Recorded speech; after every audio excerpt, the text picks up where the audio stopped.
नमस्कार दोस्तों। अगर आप बिहार बोर्ड कक्षा 12वीं के छात्र हैं और राजनीति विज्ञान में कम समय में पूरी तैयारी करना चाहते हैं तो यह वीडियो आपके लिए ही है। इस वीडियो में हम सिर्फ 15 मिनट में 50 सबसे महत्वपूर्ण प्रश्न बिल्कुल बोर्ड परीक्षा के पैटर्न पर पूरा कराएंगे। इस सीरीज का पहला वीडियो अगर आपने नहीं देखा है तो तुरंत जाइए, डिस्क्रिप्शन में लिंक है, उससे जाकर देखिए।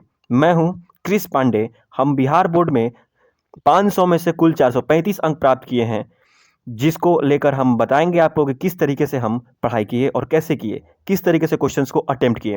तो चलिए हम लोग का जो इस सीरीज है उसको स्टार्ट करते हैं, बिना समय बर्बाद किए सीधे शुरू करते हैं। तो ये रहा हमारा पहला प्रश्न।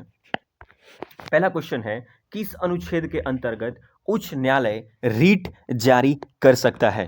तो इसका सही आंसर क्या हो जाएगा? 226 के द्वारा। अनुच्छेद 226 उच्च न्यायालय को मौलिक अधिकारों की रक्षा हेतु रीट जारी करने की शक्ति देता है। चलिए अगले सवाल की ओर बढ़ते हैं कि भारत की संघीय व्यवस्था में अवशिष्ट शक्तियां किसके पास हैं? इसका सही उत्तर हो जाएगा केंद्र सरकार। आप बगल में देख सकते हैं सारी सूचियां, सारी आपका जो है हम लोग का शक्तियां यहाँ पर बगल में हम लोग लिखे हुए हैं, सब आप ध्यान से इसको देख लीजिए। अगले सवाल पर हम लोग आते हैं कि संघ सूची में कुल कितने विषय हैं? इसका सही उत्तर क्या हो जाएगा? संघ सूची में कुल 100 विषय हैं। वर्तमान में संघ सूची में 100 विषय हैं। ऐसे मूल रूप से ये 97 थी। मूल रूप से कितनी थी? 97। और वर्तमान में कितनी है? 100। चलिए अगले क्वेश्चन की तरफ बढ़ते हैं। अगला क्वेश्चन है, संविधान के किस अनुसूची में केंद्र व राज्यों के मध्य शक्तियों के वितरण का प्रावधान है? इसका सही उत्तर क्या हो जाएगा? 7वीं अनुसूची। क्या हो जाएगा? 7वीं अनुसूची। इसमें संघ, राज्य और समवर्ती सूची का वर्णन है, जिसको हम लोग कुछ देर पहले देख लिए, फिर आप देख सकते हैं, ये रही। ठीक है, अब अगले क्वेश्चन के ओर बढ़ते हैं हम लोग। भारतीय संविधान अर्ध संघात्मक है, ये बात किसने कहा? ये बात हम लोग के केसी वियर ने कही। किसने?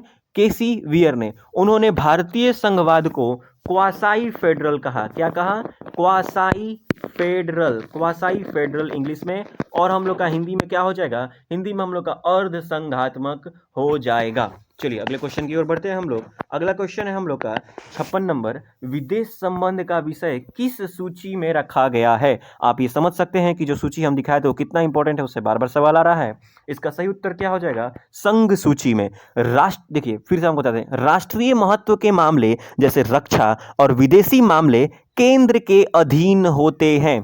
ठीक है, अगला सवाल की ओर बढ़ते हैं। संविधान का कौन सा संशोधन ग्राम पंचायत से संबंधित है? तो इसका सही उत्तर क्या हो जाएगा? 73वां संशोधन। कौन सा हो जाएगा? 73वां संशोधन। 1992 के इस संशोधन ने पंचायती राज को संवैधानिक दर्जा दे दिया। किसको? पंचायती राज जो है हम लोग का संवैधानिक दर्जा दिया गया। अगला सवाल की ओर बढ़ते हैं। अगला सवाल है कि भारत में किस राज्य में सर्वप्रथम पंचायती राज की स्थापना हुई? तो इसका सही उत्तर क्या हो जाएगा? इसका सही उत्तर हो जाएगा राजस्थान में।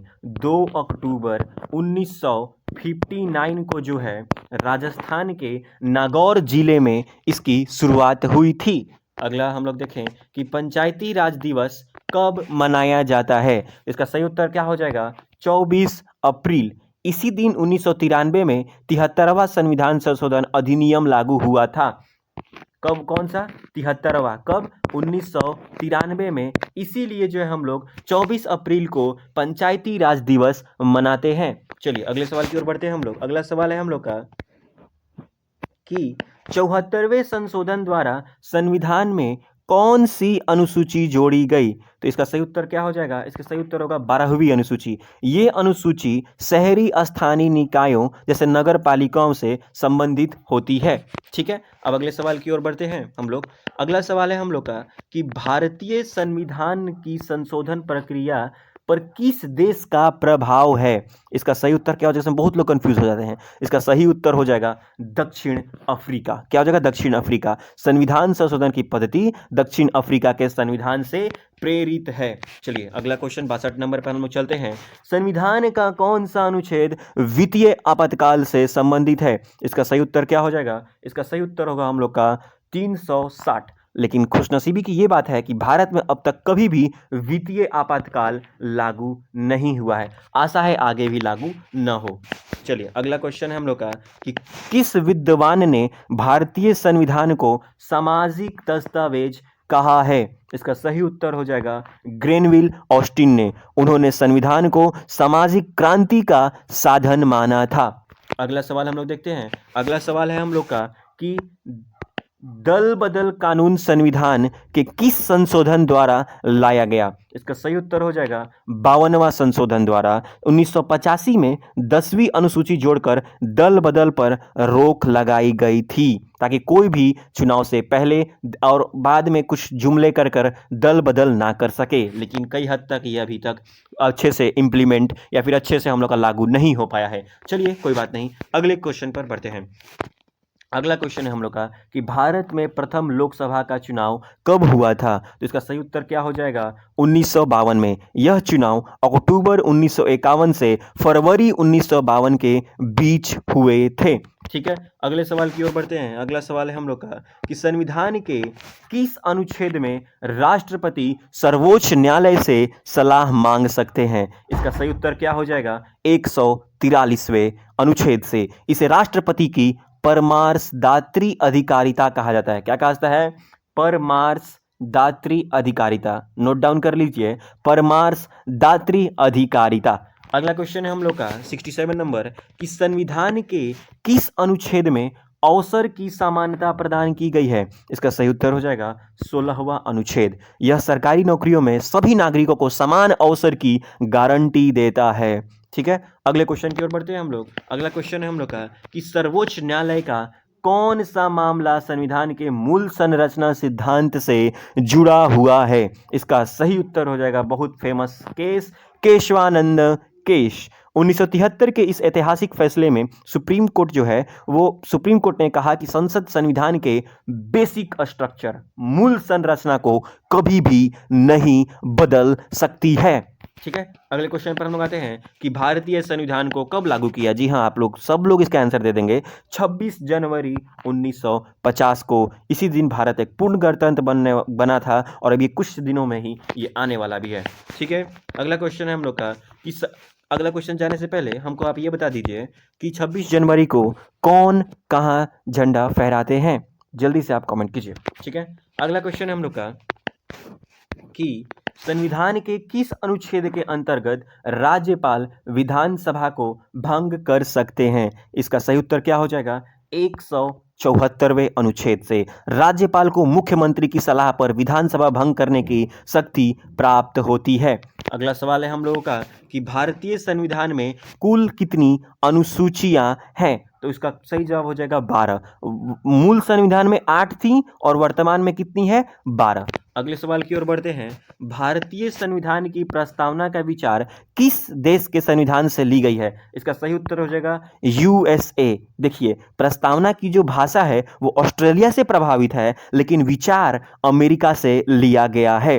अगले सवाल की ओर बढ़ते हैं हम लोग। अगला सवाल है कि सर्वोच्च न्यायालय ने अपने किस केस में प्रस्तावना को संविधान का अभिन्न हिस्सा बनाया है?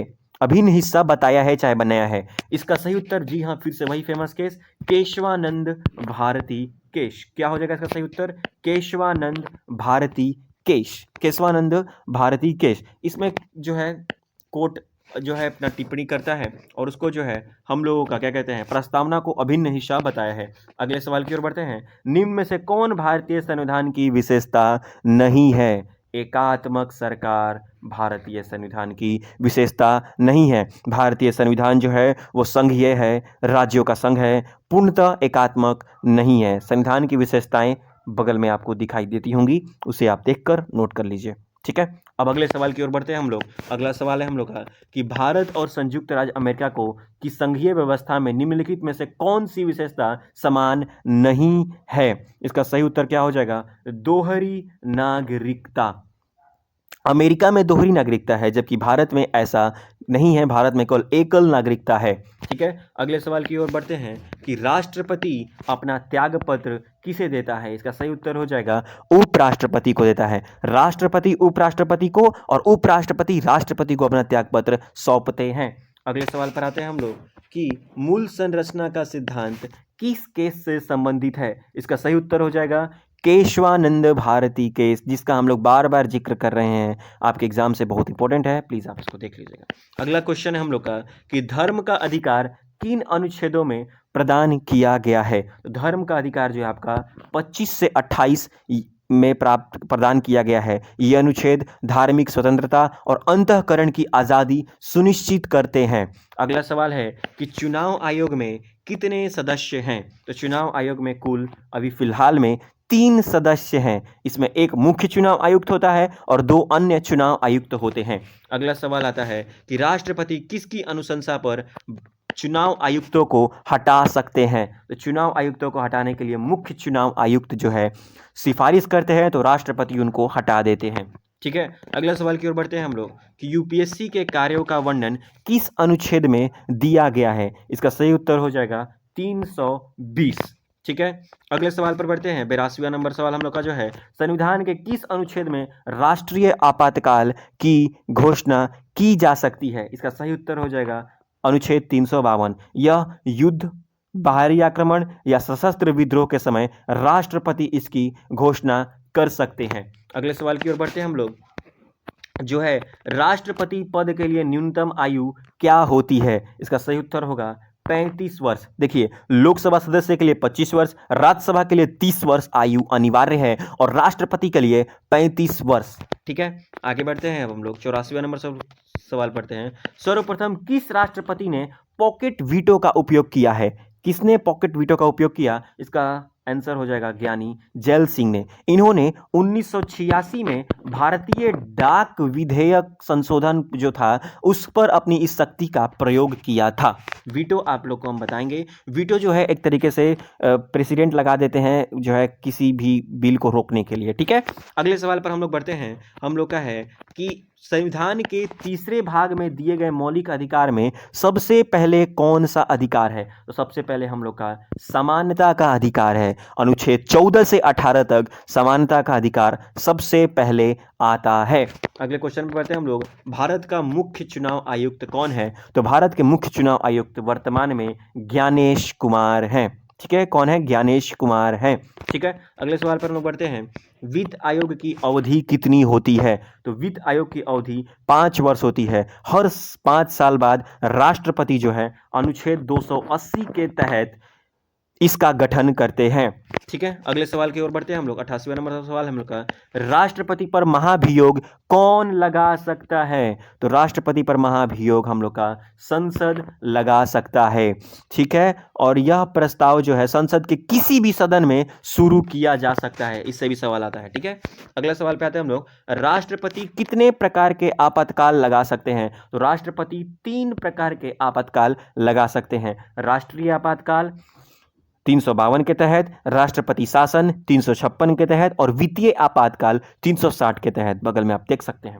ठीक है, अगले सवाल की ओर बढ़ते हैं हम लोग। नीति आयोग का अध्यक्ष कौन होता है? तो नीति आयोग का अध्यक्ष हम लोग के प्रधानमंत्री होते हैं। योजना आयोग के स्थान पर गठित नीति आयोग के पदेन अध्यक्ष पीएम ही होते हैं। ठीक है, अगले सवाल पर हम लोग आते हैं। 91 नंबर सवाल है हम लोग का कि विधान परिषद के सदस्यों की अवधि क्या होती है? तो विधान परिषद के सदस्यों की अवधि 6 वर्ष होती है। कितनी? 6 वर्ष। राज्यसभा की तरह यह भी एक अस्थायी सदन है जिसके सदस्य 6 साल के लिए चुने जाते हैं। ठीक है, अगले सवाल पर हम लोग आते हैं। अगला सवाल जो है हम लोग का है कि कोई व्यक्ति जो संसद का सदस्य नहीं है उसे राष्ट्रपति द्वारा मंत्री नियुक्त किया जा सकता है कितने अधिकतम अवधि के लिए? तो इसका आंसर क्या हो जाएगा? इसका आंसर हो जाएगा 6 मंथ, मतलब 6 महीने। क्या हो जाएगा? 6 माह के लिए। उसे 6 महीने के भीतर संसद के किसी भी एक सदन का सदस्य बनना अनिवार्य है। अगला सवाल है हम लोग का कि सरकार के कितने अंग होते हैं? इसका सही उत्तर क्या हो जाएगा कि सरकार के 3 अंग होते हैं, विधायिका, कार्यपालिका और न्यायपालिका। ठीक है, अगले सवाल की ओर बढ़ते हैं हम लोग। किस राज्य से पृथक होकर 2000 में छत्तीसगढ़ अस्तित्व में आया? इसका सही उत्तर क्या हो जाएगा? इसका सही उत्तर हो जाएगा मध्य प्रदेश। 1 नवंबर 2000 को मध्य प्रदेश से अलग होकर छत्तीसगढ़ भारत का 26वां राज्य बना। ठीक है, अगले सवाल की ओर बढ़ते हैं हम लोग कि भारत में क्षेत्रीय प्रदेशों का अध्यक्ष कौन होता है? जोनल काउंसिल का अध्यक्ष कौन होता है? सही उत्तर क्या हो जाएगा? इसका केंद्रीय गृह मंत्री। भारत में कुल 5 क्षेत्रीय परिषदें हैं जिनका अध्यक्ष गृह मंत्री होता है। अभी गृह मंत्री कौन है? ऐसा कमेंट में आप जवाब दीजिए। ठीक है, अगले सवाल पर आते हैं। राज्य लोक सेवा आयोग के सदस्य को कौन हटा सकता है? तो इसका आंसर हो जाएगा आपको राष्ट्रपति। कौन? राष्ट्रपति हटा सकते हैं। इनकी नियुक्ति का अगर सवाल है तो राज्यपाल करता है, लेकिन पद से हटाने की शक्ति केवल राष्ट्रपति के पास ही है। ठीक है, अगले सवाल की ओर बढ़ते हैं हम लोग। वित्त आयोग के कितने सदस्य होते हैं? तो वित्त आयोग के कुल जो है आपको 5 सदस्य होते हैं। कितने? 5 सदस्य। इसमें एक अध्यक्ष और 4 अन्य सदस्य होते हैं। ठीक है, अगले सवाल की ओर बढ़ते हैं हम लोग का। 98 नंबर सवाल है, भारतीय संविधान में प्रथम संशोधन कब हुआ था? तो प्रथम संशोधन जो है हम लोग का 1951 में हुआ था। ये इसके माध्यम से जो है, इस संशोधन के माध्यम से 9वीं अनुसूची जोड़ी गई और भाषण की स्वतंत्रता पर कुछ प्रतिबंध लगाए गए। ठीक है, अगले सवाल पर हम लोग आते हैं कि भारत कैसा गणराज्य है? तो भारत कैसा गणराज्य है? भारत एक संप्रभु, समाजवादी, धर्मनिरपेक्ष और लोकतांत्रिक गणराज्य है। इसका मतलब ये सारे के सारे ऑप्शंस, सभी कथन सही हैं। ठीक है, सभी कथन सही हैं। अगले सवाल पर आते हैं। भारत में अब तक कितने आम चुनाव हो चुके हैं? तो इसका सही उत्तर क्या है? 18वां। 2024 में संपन्न हुआ था ये 18वां लोकसभा चुनाव और ये देश का 18वां आम चुनाव था। आप कमेंट में कीजिएगा 18वां आम चुनाव किस पार्टी ने जीता। ठीक है, बहुत बढ़िया दोस्तों, अगर आपने यहाँ तक सभी 50 प्रश्न का खुद सॉल्व कर लिए हैं तो समझ लीजिए कि आपका जो है ये टॉपिक पूरा अच्छे से बोर्ड एग्जाम के लिए लगभग तैयार है। हाँ, एक और ज़रूरी सलाह, चूँकि यहाँ स्पीड तो जल्दी है लेकिन आपको हर एक टॉपिक के जो भी सवाल हैं उसका अच्छे से डिस्क्रिप्शन हम लोग किए हैं, डिस्क्राइब किए हैं। अगर आपको थोड़ा सा डाउट लगे तो इन प्रश्नों को आप आज फिर से 2 बार खुद लिखकर या फिर खुद देखकर इसको प्रैक्टिस कीजिए, क्योंकि बोर्ड परीक्षा में प्रैक्टिस करने वाला ही टॉपर बनता है। ठीक है, आप जो है अगर इसका पहला सीरीज का पहला वीडियो नहीं देखे हैं तो आप उसको जाके देखिए। और एक बात, सबसे ट्रिकी और कंफ्यूज करने वाले सवाल हम सिर्फ 15 मिनट में कवर करेंगे और 15 मिनट में 50 सवाल जो कि यूट्यूब पे आज तक नहीं हुआ वो हम करेंगे। अगर यह वीडियो आपको हेल्पफुल लगा हो तो चैनल को सब्सक्राइब करें और कमेंट में लिखिए कि आपको किस चैप्टर का 15 मिनट में 50 प्रश्न चाहिए। ठीक है, मिलते हैं अगले वीडियो में, तब तक पढ़ते रहिए, आगे बढ़ते रहिए। Thank you very much.